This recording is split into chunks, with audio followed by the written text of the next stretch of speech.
నమస్తే, నా పేరు తేజస్విని. బీసీఎన్ న్యూస్ కి స్వాగతం. ముందుగా ముఖ్యాంశాలు. రాష్ట్రంలో జరుగుతున్న సుపరిపాలనను చూసి ఓర్వలేక వైసీపీ నాయకులు వికృత చేష్టలకు తెరతీశారు. మండిపడ్డ మంత్రి మండిపల్లి రాంప్రసాద్ రెడ్డి. రాజమండ్రి సెంట్రల్ జైల్లో అంబటి రాంబాబుతో వైసీపీ నేతలు ములాఖత్. దేశంలో ఎక్కడా మాజీ మంత్రులపై ఇలాంటి అరాచకాలు జరగలేదని వ్యాఖ్య. గుంటూరులో దాడికి గురైన అంబటి రాంబాబు నివాసం కార్యాలయాన్ని పరిశీలించిన వైసీపీ నేతలు బాధిత కుటుంబానికి పార్టీ అండగా ఉంటుందని భరోసా. పిఠాపురం పాదగయ క్షేత్రంలో శివరాత్రి ఉత్సవాలకు పటిష్ట ఏర్పాట్లు. అధికారులతో కలిసి ఏర్పాట్లను పరిశీలించిన జిల్లా కలెక్టర్ షణ్మోహన్, ఎస్పీ బిందు మాధవ్. రాష్ట్రంలో వైసీపీ పని అయిపోయిందని మంత్రి మండిపల్లి రాంప్రసాద్ రెడ్డి అన్నారు. అన్నమయ్య జిల్లా రాయచోటిలోని క్యాంపు కార్యాలయంలో నిర్వహించిన మీడియా సమావేశంలో ఆయన మాట్లాడారు. క్షేత్రస్థాయిలో ఆ పార్టీ కేడర్ నిస్తేజంలో ఉందని అన్నారు. స్థానిక సంస్థల ఎన్నికల్లో పోటీ చేసే సత్తా లేకనే వైసీపీ నేతల అసభ్యకర మాటలు పెరిగాయని విమర్శించారు. రాష్ట్రంలో జరుగుతున్న సుపరిపాలనకు ఎలా గండి కొట్టాలా అని ఆలోచించి వికృత చేష్టలకు తెరతీశారని విమర్శించారు. గత 5 ఏళ్లు ప్రజల ఆరోగ్యాలతో వైసీపీ ప్రభుత్వం మాట్లాడిందని, లిక్కర్ స్కామ్ లో పీకల్లోతూ కూరుకుపోయిన జోగి రమేష్ మతి భ్రమించి మాట్లాడుతున్నారని విమర్శించారు. నరేంద్ర మోడీ గారు, రాష్ట్రంలో చంద్రబాబు నాయుడు గారు, పవన్ కళ్యాణ్ గారి నాయకత్వంలో రాష్ట్ర వ్యాప్తంగా సంక్షేమం, అభివృద్ధి 2 కన్నులుగా ఇక్కడ పరిపాలన సాగుతా ఉంది. కన్ను కుట్టిన వైసీపీ నాయకులు, వైసీపీ సానుభూతి పరులు చంద్రబాబు నాయుడు గారి యొక్క పరిపాలనను మనం గండికొట్టే పని చేయాలనే లక్ష్యంతో ఈరోజు కొందరు పనికిమాలిన నాయకులు, అది కూడా తీసేసిన తహసీల్దార్ లాంటి నాయకులు, వాళ్ళల్లో మీకు పేరు చెప్పాల్సి అవసరం లేదు. సంబరాల రాంబాబు మన సంక్రాంతికి బుడబుడకలోళ్ళు వస్తారు పల్లెలకు. ఆంధ్ర రాష్ట్రానికి ఒక బుడబుడకలోడు ఉన్నాడు, సంబరాల రాంబాబు అని. జగన్మోహన్ రెడ్డి కూడా అతను ఒక టిష్యూ పేపర్ చూసినట్టు చూస్తాడు. జగన్మోహన్ రెడ్డి మెప్పు కోసం పనిచేసే నాయకులు 10 మందిలో ఇతను ఒకడు. అలాంటి వ్యక్తి కండ కావరం ఎక్కి మీడియా సమక్షాన 4 పర్యాయాలు ముఖ్యమంత్రిగా చేసిన పెద్ద మనిషిని నోటికి వచ్చినట్టు మాట్లాడడం ఏవైనా సబవా అని అడుగుతున్నాం. చంద్రబాబు నాయుడు గారి ఇమేజ్ తో ఎక్కడ లేని పెట్టుబడులు జాతీయ, అంతర్జాతీయ సంస్థలన్నీ ఆంధ్ర రాష్ట్రం వైపు చూస్తున్నాయి. ఆ రోజు పెట్టుబడి పెట్టాలంటే జగన్మోహన్ రెడ్డి లాంటి హిట్లర్, ముసోలిని, లేకపోతే north Korea Kim Jong Un కంటే భయంకరమైన పరిపాలన ఆంధ్ర రాష్ట్రంలో ఉంది. ఇక్కడ పెట్టుబడులు వద్దు.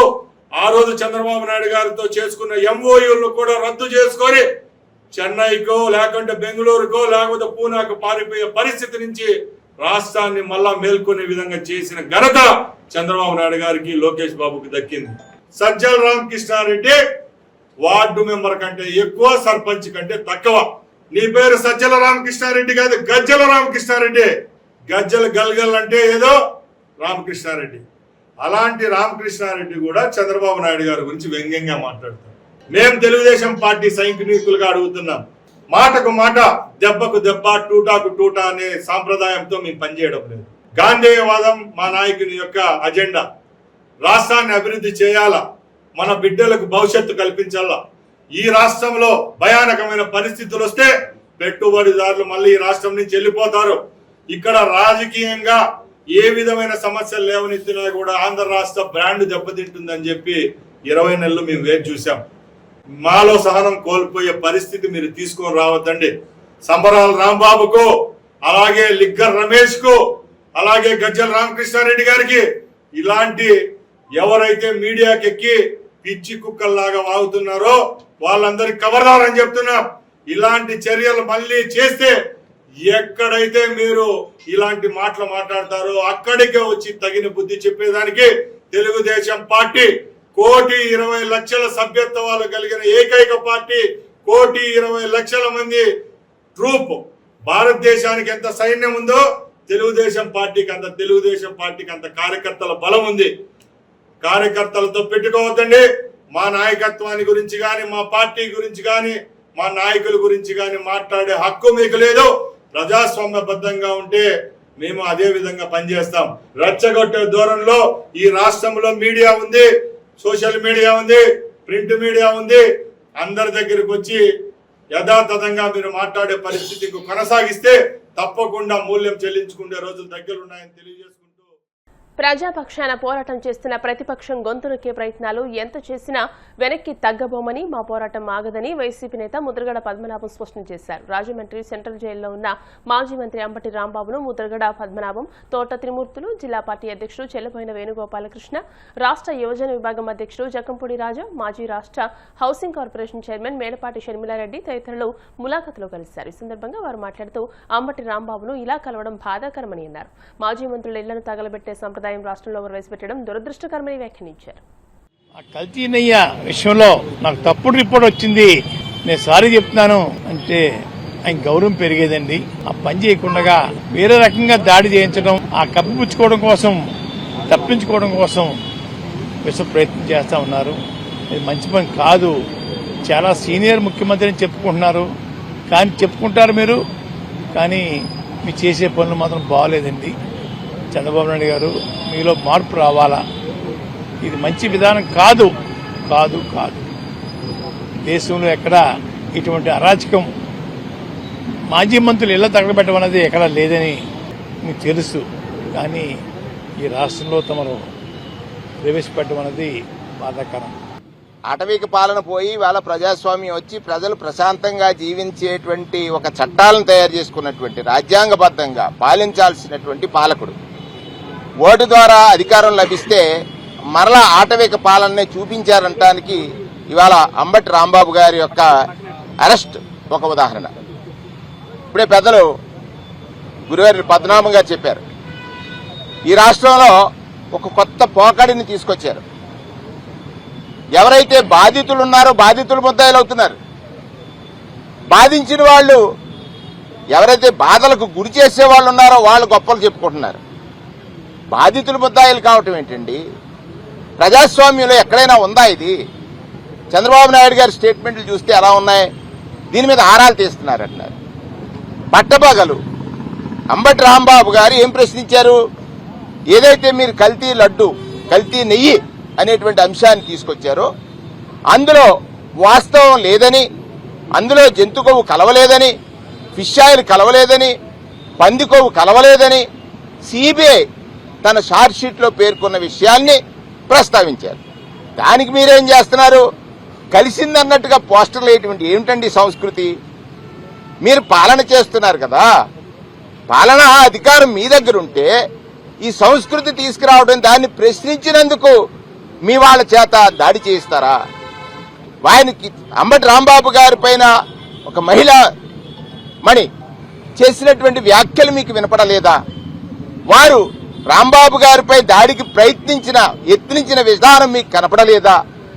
కనపడక వినపడక నటిస్తూ ఆయన ఇంటిపైకి దాడికి పురుకొల్పి 5 గంటల సేపు, అంటే పోలీసు వ్యవస్థ నిర్వీర్యమైపోయింది, నిస్తేజమైపోయింది. అంబేద్కర్ రాజ్యాంగాన్ని కాకుండా రెడ్ బుక్ రాజ్యాంగాన్ని అమలు జరుపుతున్నటువంటి విధానాలు అయితే మనం చూస్తున్నాం. అయితే మీరందరూ కూడా, మీరంటే అవతరుళ్ళు అధికార పార్టీ నుంచి మాట్లాడేటువంటి మాటల్లో మీరు ఆ వేళ అలా చేశారు ఇలా చేశారు అని చెప్పేసి వాళ్ళందరి గురించి కూడా మాట్లాడతారు. మళ్ళీ ఈవేళ ఇక్కడున్నాం మేము, మీరు అక్కడున్నారు, మీరు అదే కోరుకుంటున్నారు అనేటువంటిది అర్థమవుతుంది. తప్పకుండా ఇది మళ్ళీ అటు నుంచి ఇటుకో. తిరుపతి లడ్డు గురించి మాట్లాడితే ఆయన జైలుకి పంపిస్తారా? మీరు జంతు కొవ్వు కలిసినటువంటి విషయాలు వాస్తవమే. అది నాకు రిపోర్ట్ వచ్చిన తర్వాత, శ్యామలరావు నాకు రిపోర్ట్ ఇచ్చిన తర్వాతే నేను మాట్లాడానని చెప్పేసి ముఖ్యమంత్రి గారు చెప్తాడు. ముఖ్యమంత్రి గారికి ఈ సందర్భంగా నేను ఒకటే విజ్ఞప్తి చేస్తున్నా. ఇది అలిపిరి సంఘటనలో అని చెప్పి చెప్తుంటారు. అలిపిరి సంఘటనలో మిమ్మల్ని కాపాడినటువంటి తిరుమలేశుడికి మీద ఈ రకమైనటువంటి ఆరోపణలు వస్తే, మీకు నిజంగా వెంకటేశ్వర స్వామి మీద చిత్తశుద్ధి అనేటువంటిది ఉంటే, ఇది మీకు రిపోర్ట్ వచ్చిన తర్వాత, మీరు ముఖ్యమంత్రిగా ఉన్నారు కాబట్టి మీకు రిపోర్ట్ వచ్చిన తర్వాత ఆ రిపోర్ట్ మీ దగ్గర పెట్టుకుని ఏ విధంగా చర్యలు తీసుకోవాలి, ఎవరిని జైలుకు పంపించాలి, ఎవరి మీద ఏ యాక్షన్ తీసుకోవాలనేటువంటిది మీరు తీసుకునేటువంటి అధికారం మీకుంది. ఒక ముఖ్యమంత్రిగా అవకాశం మీకుంది. దాన్ని రాజకీయం చేద్దామనేటువంటి ఉద్దేశం కాకపోతే గుంటూరులో టీడీపీ కార్యకర్తల దాడిలో ధ్వంసమైన మాజీ మంత్రి అంబటి రాంబాబు నివాసం కార్యాలయాన్ని వైసీపీ నాయకులు పరిశీలించారు. దాడిలో జరిగిన నష్టాన్ని పరిశీలించి అంబటి రాంబాబు కుటుంబ సభ్యులను పరామర్శించారు. మాజీ హోంమంత్రి మేకతోటి సుచరిత, మాజీ మంత్రి అనిల్ కుమార్ యాదవ్, ఎమ్మెల్సీలు తలసిల రఘురాం, లేలాపిరెడ్డి, మురుగుడు హనుమంతరావు ఈ సందర్భంగా అంబటి కుటుంబ సభ్యులను కలిసి ధైర్యం చెప్పారు. ఈ ఘటనను తీవ్రంగా ఖండిస్తూ బాధిత కుటుంబానికి పార్టీ అండగా ఉంటుందని భరోసా ఇచ్చారు. దాడి ఘటనపై ఆగ్రహం వ్యక్తం చేసిన నాయకులు రాష్ట్రంలో ప్రతిపక్ష నేతలను లక్ష్యంగా చేసుకుని జరుగుతున్న హింసాత్మక ఘటనలు ప్రజాస్వామ్యానికి ముప్పుగా మారుతున్నాయని వ్యాఖ్యానించారు. దారుణం ఏమిటంటే ఈ మహిళలు అందరూ ఉన్న ఇంట్లో ఒక ఎమ్మెల్యే వచ్చేసి మహిళా ఎమ్మెల్యే వచ్చేసి వాళ్ళ ఇంటి మీద పడి దాడులు చేయించడం అన్నది చూస్తుంటే నిజంగా చాలా ఘోరంగా అనిపిస్తూ ఉంది. రాష్ట్రంలో శాంతి భద్రతలు కాపాడాల్సినటువంటి పోలీసులు దగ్గరుండి ఈ దారుణకాండను జరిపించడం చూస్తుంటే మనం ఎక్కడ ఏ పాలనలో ఉన్నామా, ఏ యుగంలో ఉన్నామా అనే అనుమానం వస్తుంది. మనం రాక్షస యుగంలో ఉన్నామా, ఈరోజు త్రేతాయుగం దాటాము, ద్వాపర యుగం దాటాము, కలియుగంలోకి వచ్చాము. రాజ్యాంగాన్ని డాక్టర్ బిఆర్ అంబేద్కర్ గారు ఇచ్చినటువంటి రాజ్యాంగాన్ని అమలు చేసుకుంటూ శాంతియుతంగా ఉండాల్సినటువంటి రాష్ట్రంలో రెడ్ బుక్ పాలన అని చెప్పి మొదలుపెట్టి ఈరోజు అందరినీ కూడా వారికి ఎవరైతే టార్గెట్ చేశారో మొత్తం వైఎస్ఆర్ కాంగ్రెస్ పార్టీ లీడర్స్ అందరినీ కూడా అరెస్టులు చేసుకుంటూ పోతూ మరి ఏమాత్రం ఒక ఎలా ఇబ్బంది పెట్టాలని కార్యకర్తలందరినీ కూడా భయభ్రాంతులకు గురి చేస్తున్నటువంటి ఈ రాక్షస పాలన ఖచ్చితంగా పోవాలంటే దాన్ని మనం రాష్ట్రపతి గారికి నివేదించుకొని గవర్నర్ వారి పాలన విధిస్తే తప్పితే ఈ రెడ్ బుక్ రాజ్యాంగానికి అంతం లేదని కూడా తెలియజేస్తా ఉన్నాం. మా మాజీ ముఖ్యమంత్రి వర్యులు మా అధ్యక్షులు వారు మరి కుటుంబాలకు తర్వాత జోగి రమేష్ గారి కుటుంబం మీద కూడా పెట్రోల్ బాంబు దాడులు చేయడం జరిగింది. శుక్రవారం వారిని పరామర్శిస్తారు. రేపు ఇక్కడికి రావడం జరుగుతుంది. కాబట్టి మా మీద ఏమైనా ఈగవాలితే, మా నాయకుడి మీద ఈగవాలినా కానీ ప్రభుత్వాన్ని ఖచ్చితంగా మా కార్యకర్తలందరూ కూడా ఏం చేయాలో అది తర్వాత తెలుస్తారని కూడా నేను తెలియజేసుకుంటా ఉన్నా. ఈ రాష్ట్రంలో డాక్టర్ బిఆర్ అంబేద్కర్ గారు రాజ్యాంగాన్ని అమలు చేస్తున్నటువంటి పరిస్థితులు కానీ, ప్రజాస్వామ్యబద్ధంగా ప్రజా పరిపాలన చేయాలనే ఆలోచన కానీ కూటమి ప్రభుత్వానికి లేదన్నది చాలా స్పష్టంగా కనిపిస్తున్నటువంటి పరిస్థితులు ఈ రాష్ట్రంలో ఉన్నాయి. ఏనాడైనా చూసామా, నోరెత్తితే ఆ గొంతుని నొక్కివేయడానికి ప్రయత్నం చేస్తా ఉన్నారు. సోషల్ మీడియాలో పోస్ట్ పెడితే అక్రమంగా కేసులు పెడతా ఉన్నారు, అరెస్టులు చేస్తా ఉన్నారు. నెలల తరబడి జైల్లో మగ్గబెట్టాలనే ఆలోచనతో రకరకాల చట్టాలను తీసుకొచ్చి ఎక్కడో దేశద్రోహులకి పెట్టాల్సినటువంటి చట్టాలను కూడా సోషల్ మీడియా కార్యకర్తల పైన, ముఖ్యంగా వైఎస్ఆర్ కాంగ్రెస్ పార్టీ కార్యకర్తల మీద పెడుతున్నటువంటి పరిస్థితులు ఈ రాష్ట్రంలో చూస్తా ఉన్నాం. ఇందాక మా మాజీ హోంమంత్రి గారు మేకతోటి సుచరిత గారు స్పష్టంగా అడిగారు, అసలు ఏ దిశగా ఈ రాష్ట్రంలో మీరు పరిపాలన తీసుకెళ్లడానికి ప్రయత్నం చేస్తా ఉన్నారు? ఆంధ్రప్రదేశ్ అంటే అక్షర క్రమంలో అగ్రభానున్నటువంటి ఈ రాష్ట్రాన్ని అన్యాయాలకి కేర్ ఆఫ్ అడ్రస్ గా మార్చాలని ప్రయత్నం చేస్తా ఉన్నారా? శాంతి భద్రతలు లేకుండా ఒక అశాంతి వాతావరణాన్ని సృష్టించాలనే తలంపుతో ముందుకు సాగుతా ఉన్నారా? సరే, మీ పందా ఏంటి? వైఎస్ఆర్ కాంగ్రెస్ పార్టీగా మాకు ఉద్యమాలు కొత్త కాదు, మాకు పోరాటాలు కొత్త కాదు. వైఎస్ఆర్ కాంగ్రెస్ పార్టీ ప్రారంభించిన రోజు నుంచి కూడా జెండా భుజాన పెట్టుకున్నటువంటి అంబటి రాంబాబు గారికి ఇది కొత్త. 2 సార్లు శాసనసభ్యుడిగా పనిచేస్తే, ఒకసారి మంత్రిగా ఈ రాష్ట్రంలో తను ప్రభుత్వంలో భాగస్వామిగా ఉంటే ఈ విధమైనటువంటి పోకళ్ళ అక్రమంగా కేసులు పెడతారా? అన్యాయంగా గంటల తరబడి దాడులు చేస్తారా? దక్షిణ కాశీగా విరాజిల్లుతున్న పిఠాపురం పాదగయ క్షేత్రంలో మహాశివరాత్రి ఉత్సవాలకు పటిష్ట ఏర్పాట్లు చేయాలని కాకినాడ జిల్లా కలెక్టర్ షణ్మోహన్ అధికారులను ఆదేశించారు. సామాన్య భక్తుల దర్శనాలకు అత్యధిక ప్రాధాన్యం ఇస్తున్నట్టు తెలియజేశారు. పాదగయలో ఈ నెల 13వ తేదీ నుండి 18వ తేదీ వరకు జరిగే రాజరాజేశ్వరి సమేత ఉమా కుక్కటేశ్వర స్వామి కళ్యాణోత్సవాలు, మహాశివరాత్రి ఉత్సవాలకు సంబంధించి ఇప్పటివరకు చేయాల్సిన ఏర్పాట్లపై ఆయన ఎస్పీ బిందుమాధవ్ వివిధ శాఖల జిల్లా అధికారులతో కలిసి పరిశీలించారు. కాలినడకన పాదగయ పరిసరాలను పరిశీలించి అక్కడ చేసిన ఏర్పాట్లపై ఆరా తీశారు.